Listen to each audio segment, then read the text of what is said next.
I mean, it can be difficult when you're coming to work because you don't know where things are happening, but so far we've been really lucky and haven't seen anything.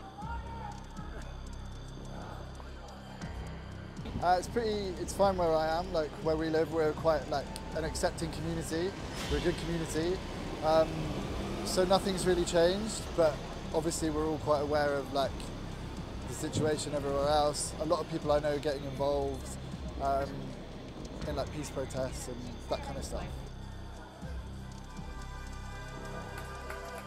It's a bit sad because like lots of my friends didn't want to go out this week. So I think everyone's really angry about the riots. I think everyone wants to sort of come together, but the general feeling is quite disappointed in the way that like people have acted.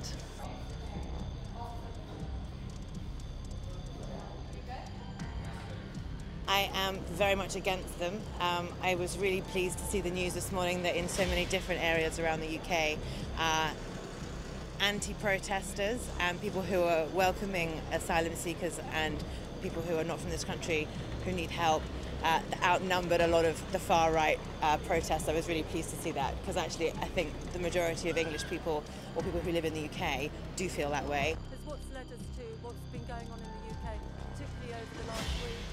All I would say is hopefully people across the world realise that it's the few that believe these really hateful and horrible things, not everyone and not the many, because we don't.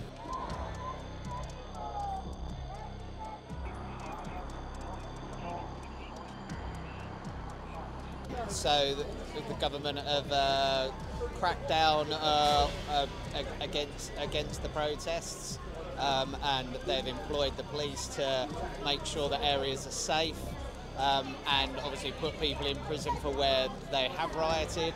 So I think that's some really good steps of what they've done.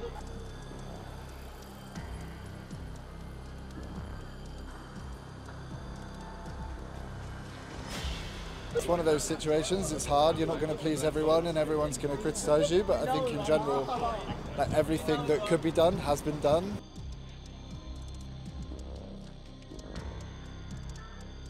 I think they need to take more measures, and I think from what I've seen it's mainly people in the public that are helping people rather than the government. I don't think it's enough.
These are our streets. We've worked hard to create unity, and we have a community.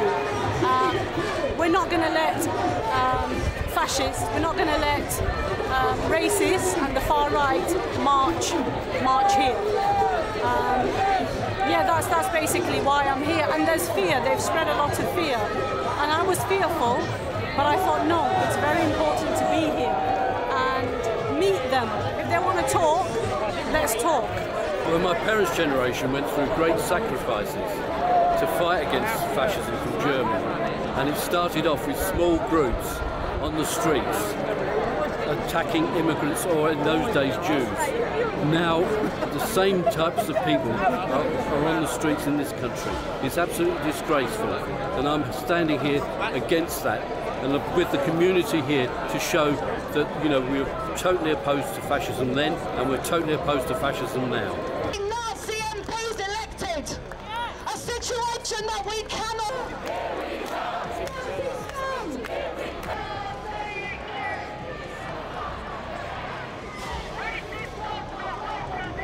You know what, Walthamstow is telling them that they are not welcome here, and this is not happening in our name, and they can just go and cause mayhem somewhere else. But yeah, it's been a really shocking and scary, well, it's not shocking, it feels like, you know, this has been in the making for years. This has been whipped up, and here we are now. So, but yeah, not in Walthamstow, thankfully.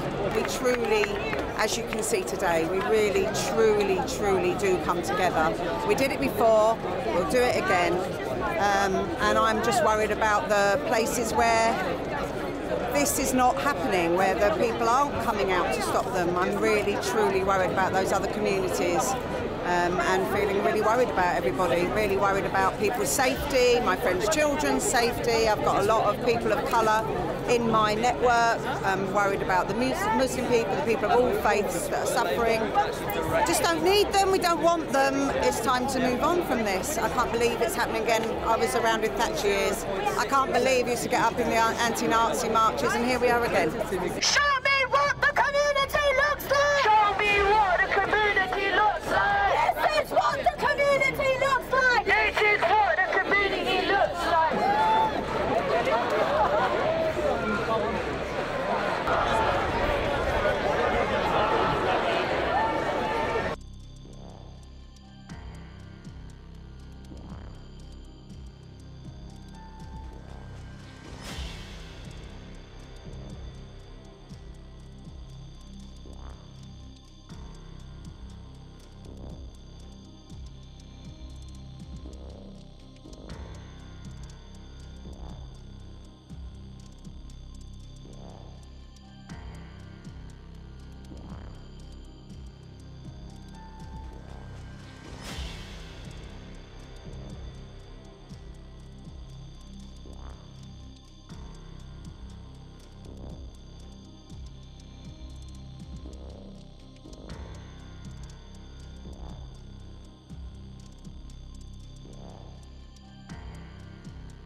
Violent clashes have gripped parts of the UK in recent days as protests fuelled by anti-immigrant sentiment rage across communities. But what sparked the riots, and why are they spreading? On July 29th, 3 girls were murdered in a knife attack at a Taylor Swift-themed dance workshop in the normally quiet seaside town of Southport, a crime that has shocked the nation. Days later, the suspect, 17-year-old Axel Ruda-Cubana, appeared in an English court. Police quickly clarified that the incident was not terrorism-related, adding that Ruda-Cubana was born in Britain and that his parents had moved to the UK from Rwanda. Rumours around the suspect's heritage quickly gained traction online, fueling protests by anti-immigration and anti-Muslim demonstrators, which quickly descended into violence, arson and looting. Cars have been set on fire, and some unverified social media videos have shown ethnic minorities being attacked. False messaging on online platforms has also wrongly identified the suspected killer as a radical Islamist migrant. Police say high-profile figures amplifying these claims have contributed to the public response to the Southport killings. Former leader of the defunct anti-Islam English Defence League, Stephen Yaxley-Lennon, who is better known as Tommy Robinson, is one of those being blamed by media for spreading misinformation to his many followers on X. Ex-owner Elon Musk has also weighed in. Responding to a post that blamed mass migration and open borders for the disorder in Britain, he wrote, "Civil war is inevitable." The spokesperson for British Prime Minister Keir Starmer said there was no justification for Musk's comments. We'll ramp up criminal justice. There have already been hundreds of arrests. Starmer, who has held emergency meetings with police and prison chiefs, has said violent protesters who target Muslim communities would swiftly face the full force of the law. Police say they've arrested hundreds of people since the start of the unrest and warned of lengthy prison terms for those found guilty of violent disorder. The protests have spread quickly from Southport to several other areas of the UK, with marches held from London to Liverpool, with mosques and hotels housing migrants targeted. That has become a moment at which to mobilise again. Director of UK-based think tank British Future, Sundar Katwala, says the Southport knife attack has become a moment for people to mobilise against. And so that tells us something about the group reputation of those groups among the people with, potentially far-right views and prejudiced views of them. But it is also that groups have been looking for an attempt to create a flashpoint, particularly around asylum accommodation, for the last several months. The British government also says it's examining the role foreign states are playing in amplifying disinformation online, while warning social media firms they had to do more to stop it. A specialist on right-wing extremism told Reuters that far-right groups are less organised than they were a decade ago, but that they are now highly visible, exploiting modern technology to capture attention.